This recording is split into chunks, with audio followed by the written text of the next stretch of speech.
Nah, saya lanjutkan. Oh, bagus. Oke. Tadi berarti kan masih ada tanggal 28 belum dibayar, tapi harusnya sudah kita catat. Iya, enggak apa-apa. Iya, Mbak. Oke. Nah, berarti itu karena belum dibayar, berarti kan termasuk sebagai hutang kita kan. Kita istilahnya punya utang ke karyawan untuk 3 hari itu tadi. Nah, gimana cara mencatatnya? Deng deng deng. Walaupun perusahaan tidak akan membayarnya sampai tanggal 11 Juli, namun biaya gaji selama 3 hari tersebut harus dihitung.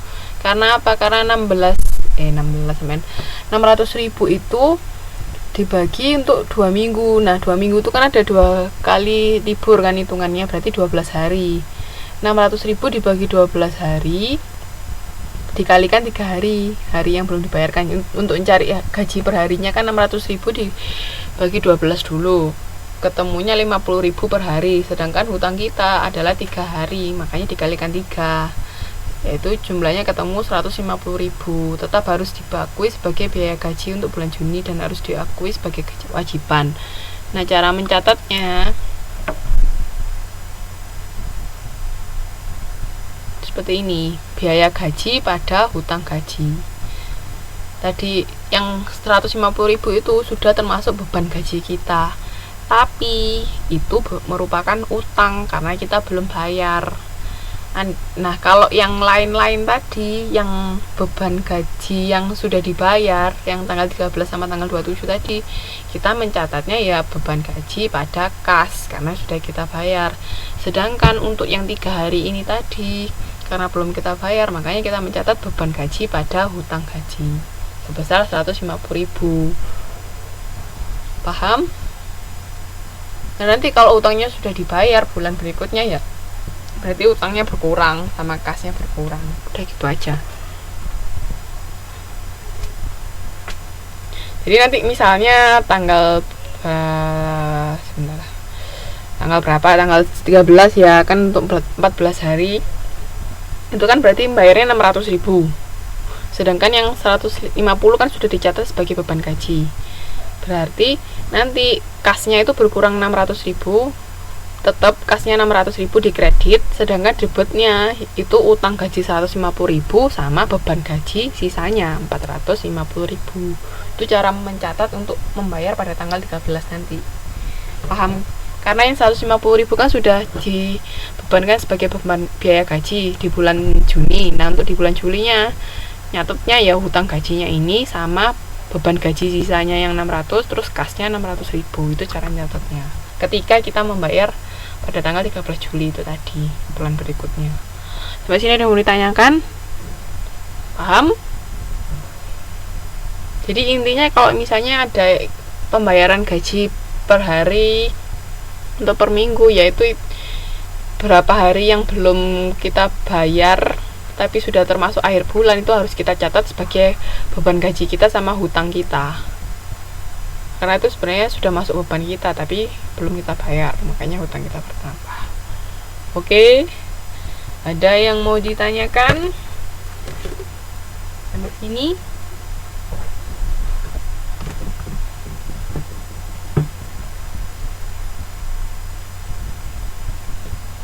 Gimana? Ada yang mau bertanya? Masih bingung? Monggo silakan tanya.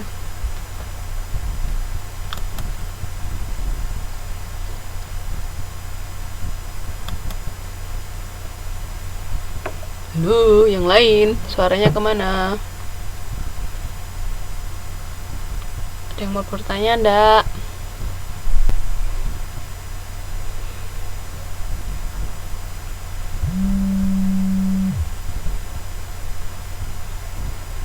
Yang lain, mana?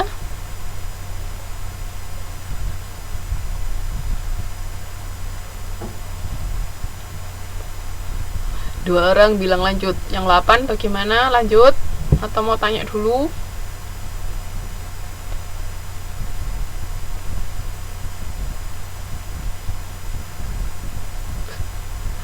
Bingung gimana Mas? Monggo, bingung bagian apanya?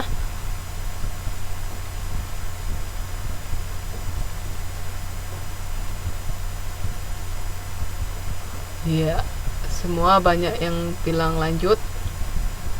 Dibaca lagi ya Mas Putu. Nanti kalau ada pertanyaan silakan inbox di Facebook saya, oke?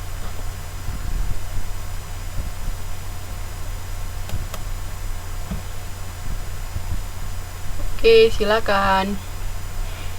Nah, ini pembayaran gaji ini kan. Ini selama transaksi selama bulan Juni segini. Ini penyesuaian pembayaran gaji. Untuk ini untuk beban gaji. Bebannya kan 600 sama 150. Bebannya sebesar 1.350 untuk bulan Juni. Sedangkan utang gajinya 150. Begitu ceritanya.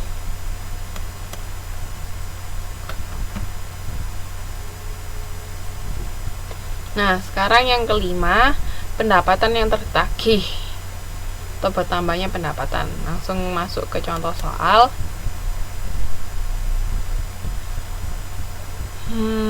Usaha angkutan kilat memberi pinjaman Wesel kepada seorang langganannya. Informasi tersebut dapat diperoleh dari akun piutang Wesel. Nah, ada yang namanya Wesel bayar sama Wesel tagih. Ada yang tahu bedanya nggak antara Wesel bayar sama Wesel tagih?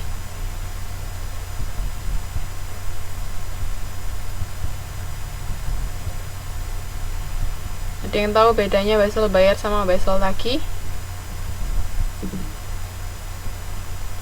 Halo? Halo?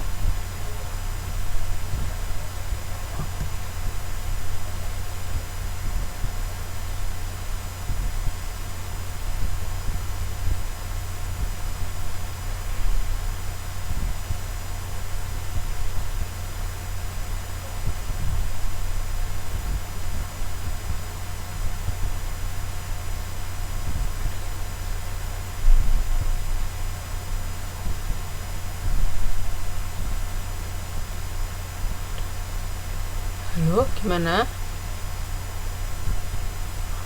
Oke, saya tanya dulu, ada yang tahu bedanya hutang sama piutang nggak?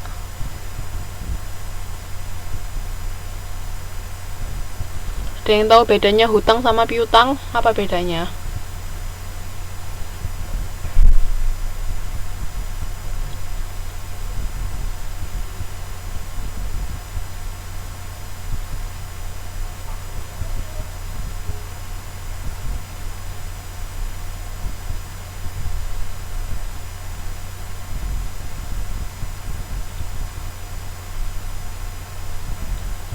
Oke, yang lain?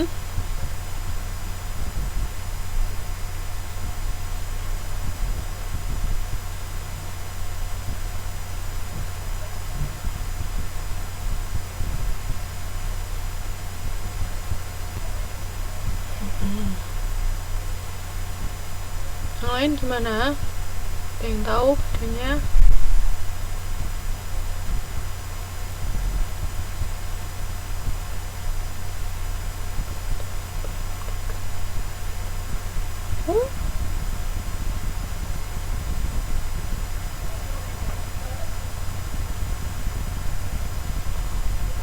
Mbak Widowati, hati-hati ini bisa bingung nanti.